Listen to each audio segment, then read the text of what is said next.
L'assurance protection juridique poursuit sa croissance insolente. Les particuliers plébiscitent ces garanties, souvent en inclusion des contrats d'assurance, sur fond de judiciarisation de la société.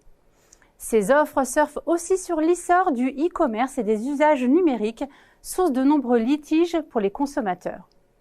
Du côté des entreprises, celles-ci prennent conscience de l'importance d'une assistance juridique et les produits dédiés à cette clientèle se multiplient.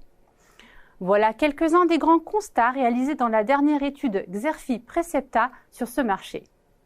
Si la cible des entreprises fait figure de relais de croissance face à un segment B2C plus mature, elle va aussi devenir plus sensible à la question du prix dans un contexte économique plus que chahuté. La concurrence des banques assureurs menace de surcroît le leadership des mutuelles d'assurance. Très offensif, ils se servent de la protection juridique comme produit d'appel pour équiper entrepreneurs et ménages en assurance dommages. Quant au Legal Tech, elle s'impose en partenaire incontournable.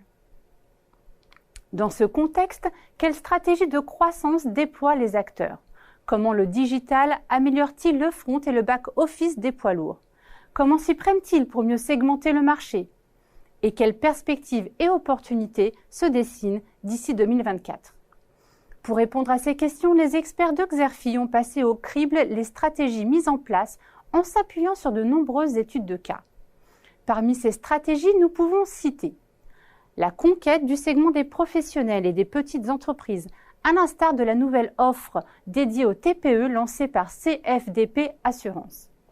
Deuxième axe, l'enrichissement des garanties proposées aux particuliers, et particulièrement l'émergence des garanties de protection juridique associées aux contrats de santé, tels que ceux lancés par Alptis Assurance, Covers ou Nostrum Care.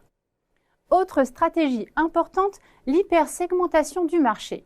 Celle-ci se traduit par la proposition de nouvelles offres destinées aux catégories spécifiques de professionnels, comme les startups, les entreprises du BTP ou de l'auto.